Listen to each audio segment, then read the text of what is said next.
Shalom Bapak Ibu Saudara yang dikasihi Tuhan. Pagi hari ini kita akan merenungkan firman Tuhan yang terambil dari Mazmur 127 ayat 4. Seperti anak-anak panah di tangan pahlawan, demikianlah anak-anak pada masa muda. Judul renungan kita pada pagi hari ini, anak panah yang tepat di tangan yang tepat. Bapak Ibu Saudara yang dikasihi Tuhan, pernahkah kita menyadari bahwa kita ini adalah anak-anak panahnya Tuhan? Jika kita menyadari akan hal ini, kita tidak akan sembarangan dengan kehidupan kita, Bapak Ibu Saudara. Agar anak panah bisa berfungsi dengan baik, kita harus melewati proses tertentu. Yang pertama, yaitu diluruskan dan ditajamkan. Untuk menjadi anak panah yang tajam, kita perlu mengasah kemampuan, kita perlu mengasah karakter kita, dan kepekaan kita kepada Tuhan. Selain itu, hal yang benar-benar dapat mempertajam kita adalah firman Tuhan. Lewat firman-Nya, Ia memberitahu kita tentang apa yang berkenan baginya dan apa yang tidak berkenan. Mari kita sediakan waktu untuk membaca dan merenungkan firman Tuhan. Lalu untuk menjadi anak panah yang lurus, tidak ada cara lain selain mari kita menjaga hati kita tetap lurus di hadapan Tuhan. Proses yang kedua adalah diarahkan. Anak panah tidak bisa melesat sendiri. Ia harus dilepaskan oleh sebuah tangan.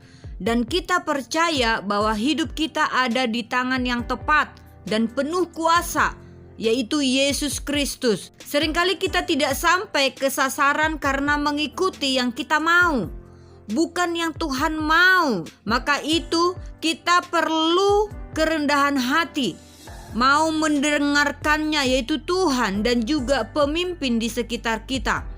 Saat kita mau diarahkan, kita akan berfungsi dengan baik. Teruslah setia dengan apa yang dipercayakan kepada kita. Proses yang ketiga adalah diseimbangkan. Bapak Ibu Saudara dikasihi Tuhan, kehidupan kita atau spiritual kita dan jasmani kita harus berjalan seimbang. Contohnya, kita tidak mungkin melayani terus di gereja tanpa melayani keluarga kita. Ya, jadi harus seimbang kerohanian dan jasmani kita. Nah, saat anak panah tajam, lurus, terarah dan seimbang, kita juga harus mengerti bahwa ada waktu di mana anak panah harus ditarik jauh ke belakang untuk dilesatkan menuju sasaran. Seringkali saat kita merasa siap dilesatkan, Tuhan izinkan masa di mana kita merasa jauh, merasa mundur, gagal dan seperti seorang diri saja. Percayalah bahwa Tuhan tidak pernah salah dan lalai dalam rencananya. Semakin jauh kita ditarik, semakin besar kuasanya yang akan dinyatakan.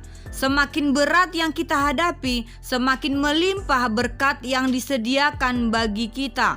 Itulah sebabnya setiap anak panah harus disimpan di tempat yang benar, di dalam tabungnya Tuhan. Yesaya 49 ayat 2 katakan, Ia telah membuat aku menjadi anak panah yang runcing dan menyembunyikan aku dalam tabung panahnya. Hadirat Tuhan adalah tempat teraman bagi kita. Kita ada di tangannya dan pada saat yang sama, Ia yaitu Tuhan menyempurnakan tangan kita menjadi seperti tangan pahlawan. Sehingga setiap karunia yang kita lepaskan akan memuliakannya. Kita akan menjadi perpanjangan tangan Tuhan, menghancurkan musuh dan menjangkau banyak jiwa agar dapat mengenal Tuhan. Puji nama Tuhan, Tuhan Yesus memberkati kita semua. Amin.